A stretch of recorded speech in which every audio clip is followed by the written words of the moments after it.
Manual Fortaleciendo el matrimonio. Lección 1.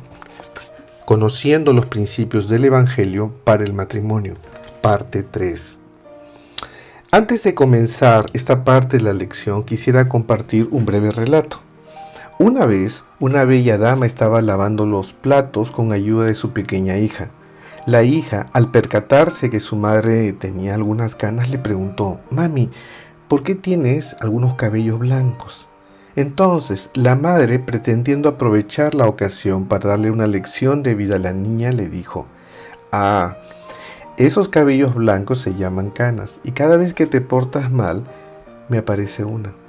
Entonces la niña se apenó mucho. A esto la madre le pregunta: «¿Te sientes mal por haberte portado mal?». «No», le dijo la niña, «no me siento mal por mí, sino por ti. Porque la abuelita tiene la cabeza llena de cabellos blancos. Eso significa que debes haberte portado mal muchas veces. Pobrecita la abuelita». En esta parte de la lección no hablaremos de las madres, pero hablaremos de las esposas y sus responsabilidades. Como recordarán, en la primera parte de la lección hablamos del origen del matrimonio. En la segunda parte vimos las responsabilidades de los esposos en el matrimonio. Ahora hablaremos de las responsabilidades de las esposas. Para esto, iremos a Efesios capítulo 5, versículos del 22 al 24, y dice así: «Las casadas estén sujetas a sus propios maridos, como al Señor, porque el marido es cabeza de la mujer, así como Cristo es cabeza de la iglesia, y Él es el Salvador del cuerpo. Así que, como la iglesia está sujeta a Cristo, así también las casadas estén sujetas a sus maridos en todo». Estos maravillosos versículos nos ayudan a entender los deberes de las esposas. Lamentablemente, a lo largo del tiempo, han sido mal interpretados. Así que comencemos a entenderlos y vayamos al análisis. En el versículo 22 dice: «Las casadas estén sujetas». Aquí quiero destacar tres cosas. La primera es la frase «las casadas», lo cual indica que este versículo está dirigido a las casadas, no a los casados, y las anima a estar sujetas. Lo que quiere decir, además, es que el estar sujeta a los esposos debe ser un acto voluntario de las casadas. Jamás el versículo quiso decir maridos sujeten a sus esposas. En este caso debe ser un acto voluntario de las esposas, y lo es en el Señor, porque Él se los pide. Segundo, la palabra sujetas. ¿Qué quiere decir sujetar? ¿Por qué alguien se sujetaría a alguien? Imagínese por un momento que usted es ciega y viene a la iglesia. Entonces, alguien podría decirle que se sujete a su hombro para andar. ¿Con qué propósito? Para ser guiada. Ahora, imagínese que usted está subiendo una montaña con alguien y por algún motivo queda colgada de algún risco, con riesgo de caer. Entonces, quien la acompaña puede extenderle la mano y decirle: sujétese. ¿Para qué? Para ser salvada o rescatada de una penosa caída. Cuando Dios dice que las mujeres deben estar sujetas a los esposos, lo dice en un sentido espiritual, y lo hace con dos propósitos: para ser guiadas y protegidas, nunca para ser víctimas de algún injusto dominio. Tercero, el estar sujeta a los maridos solo funciona dentro de un contexto divino. Esto es, que deben estar sujetas a sus maridos en la medida en que ellos están sujetos a Dios. Ahora bien, si esta explicación no le es suficientemente clara, felizmente el Señor lo aclara en el mismo capítulo, versículo 33. Veamos. «Por tanto, cada uno de vosotros ame también a su esposa como a sí mismo, y la esposa respete a su marido». Aquí el Señor resume y concluye todo lo dicho. Maridos, amen a sus esposas. Esposas, respeten al esposo. En ello se resume toda relación matrimonial saludable: amor y respeto. Si existen estos dos elementos en su relación, podemos decir que su relación matrimonial es saludable. Tendrá éxito al inicio, con el tiempo y finalmente todo irá bien. Ahora, veamos un matrimonio disfuncional. ¿Cuáles son sus características según el Señor?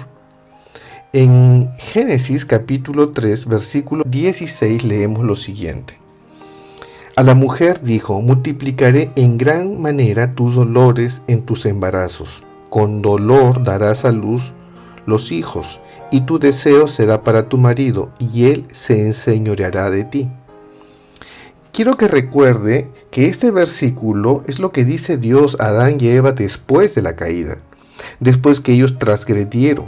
El Señor le dice dos palabras en relación a su esposo: deseo y enseñorear o dominio. Esto significa que Adán y Eva, en su estado caído, tendrían una relación basada en el deseo y el dominio, hasta que mediante el arrepentimiento y la expiación sean restituidos. Esto nos dice mucho. Las relaciones matrimoniales sin Cristo se basan en estas dos palabras, dominio y deseo. Uno quiere imponerse sobre el otro y viceversa. O a veces es el deseo el eje de la relación. Por lo tanto, no se aman en el Señor, solo se desean según la carne. Una relación matrimonial saludable debe basarse en el amor y el respeto, nunca en el deseo y el dominio. Muy bien, hasta aquí hemos visto mucho en esta lección. Hemos hablado del origen del matrimonio y de los deberes de la pareja, según Efesios capítulo 5, desde los versículos 22 hasta el final del capítulo. Pero para finalizar esta lección quisiera destacar algo muy importante. Si revisa con cuidado, solo 5 versículos antes del versículo 22, el Señor nos da un requisito indispensable para que estos deberes funcionen correctamente. Veamos, Efesios 5, versículos 17 y 18. Leemos así: por tanto, no seáis insensatos, sino entendidos de cuál es la voluntad del Señor. Y no os embriaguéis con vino, en lo que hay desenfreno. Antes bien, sed llenos del Espíritu. Sed llenos del Espíritu. Esa es la clave para que funcione usted y su pareja como un matrimonio en el Señor. No es suficiente conocer los deberes y el origen divino del matrimonio.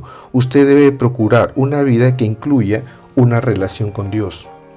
Si la tiene, tendrá la disposición espiritual para aplicar el conocimiento que Dios nos ha revelado para el matrimonio. Si no la tiene, comience a buscar el tenerla, porque Dios no va a obrar a través de usted hacia su pareja si primero no lo hace en usted. Algo curioso es que el apóstol Pablo compara el ser llenos del Espíritu con la embriaguez y con vino. Esta comparación podría tener dos explicaciones. La primera es que cuando usted está ebrio, no es totalmente usted quien actúa, sino la influencia del alcohol en su organismo. De igual forma, cuando somos llenos del Espíritu, muchas veces actuamos más allá de nuestras capacidades naturales como consecuencia de esta divina influencia. La diferencia es que el vino solo nos lleva a conductas erráticas. En cambio, la influencia del Espíritu nos lleva a objetivos divinos y exaltados, como lo es en nuestro matrimonio y nuestra familia en el Señor. La segunda explicación para esta comparación es que en aquella época, en todo el mundo antiguo, existían muchas religiones, especialmente en el Imperio Romano, las cuales creían que mediante la embriaguez se podría tener un mejor contacto con la deidad. En la actualidad, algunos chamanes aún lo usan. Generalmente usan algún brebaje o alucinógeno que lleva al chamán a un éxtasis que le permitiría acercarse más a ese mundo espiritual según ellos. En este caso, el apóstol Pablo le enseña a los ciudadanos de Efeso que la mejor forma de acercarse a Dios no es con el alcohol, ni con actos extravagantes, sino mediante el Espíritu de Dios. Ese mismo Espíritu nos prepara para nuestra labor en el matrimonio, como esposo o como esposa. Finalmente, Note usted que el Señor dice sed llenos del Espíritu, lo dice en imperativo, porque es una orden o un mandamiento. En otras palabras, usted debe ser o debe estar lleno del Espíritu antes de pensar en su matrimonio y conocer sus deberes en él. Que el Señor lo bendiga.